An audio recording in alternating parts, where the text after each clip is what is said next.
Hi guys, in this specific video we're going to look at the second process of gaseous exchange, and that is exhalation, of course, which is breathing out of air. Now in our first video we had looked at the concept of inhalation, and we said that this is going to entail a sequence of steps which included the diaphragm moving up, or of course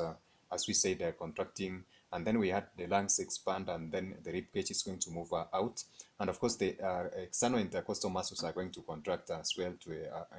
allow for this change in volume of the thoracic cavity, and of course air is going to flow in due to the difference in pressure between the outside environment for more pressure and the inside environment for less pressure or low pressure, and therefore this is going to ensure that the air that is rich in oxygen is going to flow into the lungs in that specific order. Now for the process of exhalation, of course, this is going to be a little bit different. We are going to see that there's going to be a recoil mechanism whereby these particular lungs, which are, of course, expanded, are going to be forced into returning to their original size and shape. And of course, we're going to see that the diaphragm as well is going to move upwards in order to assume its original shape that it had before, of course, are moving up. So therefore we're going to also to see that the rib cages are going to move down and in, and of course this is going to create a pressure difference whereby there's going to be high pressure inside the thoracic cavity, and therefore this is going to force air out into the external environment. And of course, as we said, due to the differences in of course pressure and other of course concentration gradients are going to ensure that the concentration between the blood and the outside environment of the alveoli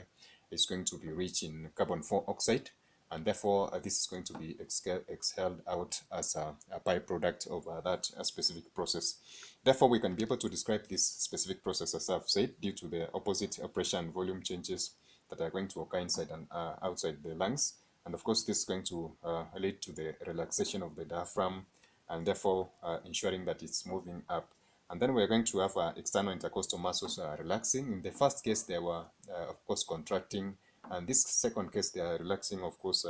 and this is going to ensure that the thoracic cage is going to move downwards and inwards, as we have illustrated already. Now the lungs and the thoracic cavity are going to return to their normal shape with the process which I referred to as a recoil. And of course there's going to be a decrease in volume of the thoracic cavity and increase in pressure that is going to cause the air to be forced out of the lungs, as I have mentioned. So these two processes of exhalation and inhalation are going to be continuous, and this is going to be facilitating the process of breathing and air exchange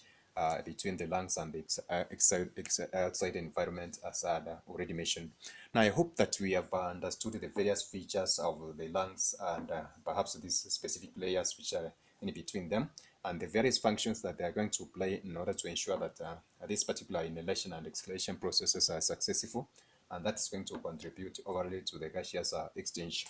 in man. So catch us in our next video as we're going to look at the final bit of this specific process of gaseous exchange. And of course, I'd like to request our members to kindly check our comment section and also the description boxes of various videos that we have done, and that is going to provide for us a link of other videos which you can be able to check out and of course understand this overall process of gaseous exchange. So that is it for now. Bye, God bless you.